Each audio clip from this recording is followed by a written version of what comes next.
we've been able to develop a service, essentially, where we're going to capitalize on, safely and effectively distributing that type of medical countermeasure, while also trying to amp up that patient experience to go and reduce vaccine hesitancy in this case. Everybody had that same goal, of we're going to make this the best experience for that community member as possible. And by working as a team and coming together as a team, I think we made an outstanding product, something to be very proud of. We spent a lot of time talking about the success of our greatest generation in World War II, to include our 101st Airborne Division brothers and sisters that are here with us. And this puts us, this is our page in history on a 100-year pandemic and overcoming that in our own community. This is what it's all about, the collaboration piece. It works. While it may be the outlier, it is definitely a model to be used in the future. It's really been a triumph of teamwork and partnership. We were just astounded by how many people that we were having to get through. But then as time went on, we're like, 6,000's easy. We could bump this up to 7,000, 8,000. It all started with a phone call to President Sands by the governor, asking if Cleveland State would be willing to support this. And of course the answer is yes. The opportunity to help our neighbors and people in great need, the answer is always going to be yes. So I was told on March 1st that I was going to be the dual status commander for this operation. On March 8th, we started to get our team together, our staff together, and then by March 15th, we were putting first shots in arms. Initially, we did a lot of planning, a lot of meetings, and a lot of coordination and collaboration, not just at the local level, but also at the state and the federal level. A lot of work had to go in to ensure that the 100% cost share, meaning providing equipment and resources and funding, and the DOD and the National Guard support here within the state would arrive on time, set up, and be ready to give shots as soon as they were needed. It only took about 7 days to solve this problem set, get the right assets in place, personnel in place with all of our systems, processes, and they've been proven over the last 6 or 8 weeks. I had the pleasure of having my first and second dose at the Community Vaccination Center here. I've also been a huge advocate and proponent of making sure the community in general, but especially the Black community and disadvantaged communities, get access to the vaccine here. If you look back on how this pandemic affected the Black and brown community, African Americans, Asian, Hispanics, Latinx, the administration thought that it had to set up several sites around the country, in total of 39 sites eventually, to make sure that there was access to this life-saving vaccine for those that were most vulnerable and most hit during this pandemic. I had a number of community members who were hesitant on receiving the vaccine, but what they said to me was when they came, everyone, especially the Guard and the military, greeted them with pleasantries, smiles. It just helped to ease any concerns that they might have had, because they felt like all the people that were navigating them through the process really cared about their safety. I think that it is a path for the future. There are measures that we have never done in our healthcare system that we've done for the pandemic that should be routine. When we come together as a community, it doesn't matter where we're coming from, either in the military or community members. When we come together, we all can accomplish something that if we weren't together, it wouldn't maybe go that far or have that big of an impact. So if we can take this same level of collaboration into other big issues that we're trying to address as the community, I think we can see swift and immediate impact. A woman came up to me afterwards. She was an elderly homeless person, and she gave me a hug, and she said, "Thank you for coming and not forgetting about us, because sometimes I feel that the rest of the world has." So when you look at this facility, and we were looking at the floor, we were trying to figure out how we were going to get 6,000 community members through this process. And we just didn't think that the floor was big enough to be able to use that traditional model where you have a waiting area and shots and another waiting area. So we had to be creative. And lo and behold, Ohio EMA just happened to have Dr. Dan Baker, who did his thesis on mass vaccinations. By going and seeing the impact for a very large influx of people into one facility, we started to realize the barriers that were going to occur when we had some type of a patient movement model, which is where we have those different tables and stations of people moving to and through. There was a lot of convincing that had to be done by the guard and also the state to say this is the right model, because initially we wanted to get as many people through as we could, and we were a little hesitant, but after the first few days, we saw the numbers still at a high level. We threw some additional troops at it, and it worked. This is what it's all about, the collaboration piece. It worked. While it may be the outlier, it is definitely a model to be used in the future. What we developed was the stationary patient model, which is what you see around here right now. So instead of seeing a lot of chairs and or tables and different stations, there's tons of chairs. So we've been able to actually utilize all the square footage that we have in this facility to maximize our throughput level for a vaccine clinic. The floor layout works the best that I think anybody in the country could ask for. The throughput is super fast from the time that the doors open at 07:30 in the morning to the first shot in the arms, usually around 4 minutes.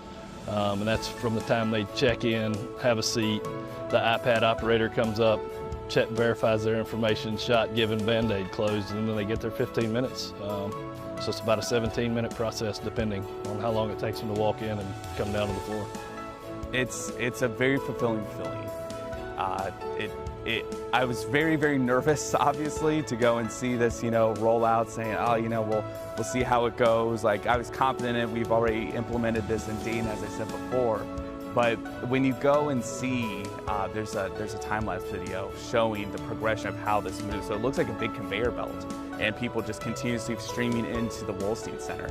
But then when you go and ask people, say, hey, how was your experience? How did everything go? Could we do anything better? Doing some of that quality improvement. And they said, no, this was phenomenal. It's very, very humbling, and really makes me feel like I truly did make an impact during this pandemic.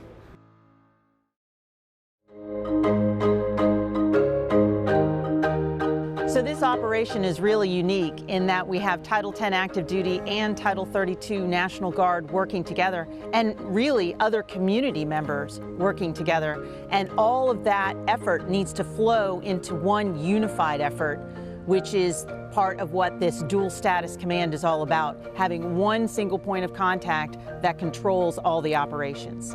Our folks came together from facilities, from contracting, from IT, from food services, even our students who volunteered. The lasting impression that I have from this mission is just seeing the collaborative work that happened between the state and the National Guard and the military, and then local officials, and our federal partners as well. But being able to really see such a collaborative approach to something that is going to likely be the largest type of incident operationalized response in our careers. We quickly adapted to the floor plan and the expectation that we run a hospitality model. So we had leaders at all levels solving problems that were well above their scope to make this run as smoothly as it does. We managed to come together. I'm working with different personnel, different branches, civilians and military, active duty, National Guard, and watching all of that blend together because we're all focused on getting through this very tough time right now because we all want to get back to normal. So it's been a very good experience.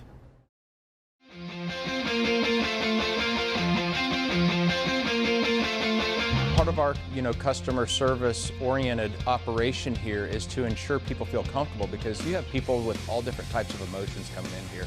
They love the operation, they love the thought of what we're doing, but you also have people in here that are crying when they walk in the door.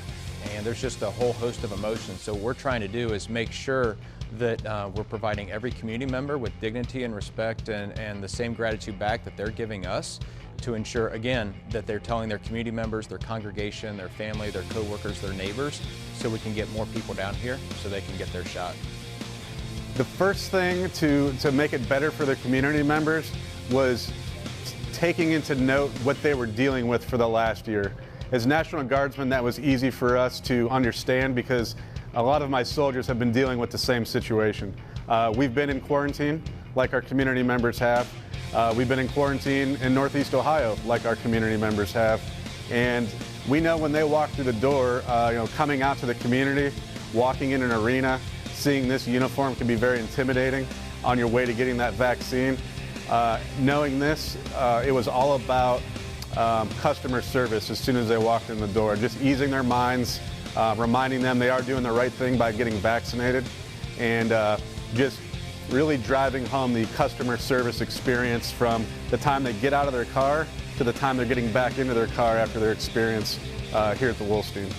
I feel the community has been really welcoming. Like, every person I vaccinate has been very appreciative, and they always thank me for my service, and they always thank me for what I've done here in Cleveland. They very much appreciate it. I've had community members talk to me about people in the lives that they've lost due to COVID and how their lives were affected, and how much they greatly appreciate us being here a lot.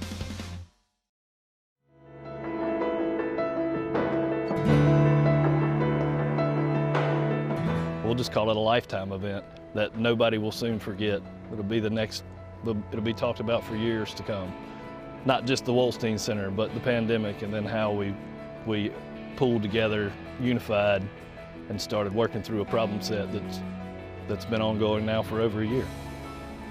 The strength the community can bring, there's so much that can happen when people band together like this. This is obviously not something that can be done with one person, two people, or even a small group. It's taking 222 or 216 people just on our end to make this floor happen. And then you have all the guardsmen here, you have everybody upstairs, downstairs, and all the CSU support people. It took a whole team, and it can just be really amazing what they can bring together and make happen. Okay, what was I most impressed with? Wow, that's a good question, because there's been a lot of impressive things here. Probably the first 10 days with all of the different organizations coming together, building those relationships, creating solutions on the fly that we've had to tweak maybe over time, but it's just been the people and how they've come together and made sure that we're vaccinating Ohioans. It felt amazing, because you see people walking in and out of here every day, being able to have a great experience with something that is so unknown to them, since we haven't had to deal with a problem like this, and talking to my family and friends who are having a hard time in some of their communities finding a place to get a shot, and we're here able to give a great resource to the community. It feels great to be able to reach out and do something worthwhile. One thing that people will always remember is when they got their vaccine. And I'm very proud of the work that we have all done to make sure that we can go and provide that experience, and a facility that was really not really the best fit for the patient movement model, and innovate that to create a better experience that has made more people come to go and get their vaccine. As a team, if you all come together and you have one goal in mind and you're all working together as that team, you can really get anything done. To think that we could start this effort and have it going and flowing the way we have been with just 2 weeks of preparation, I think says a lot about how the government and community can come together when we see a problem and have a goal to reach that goal through teamwork.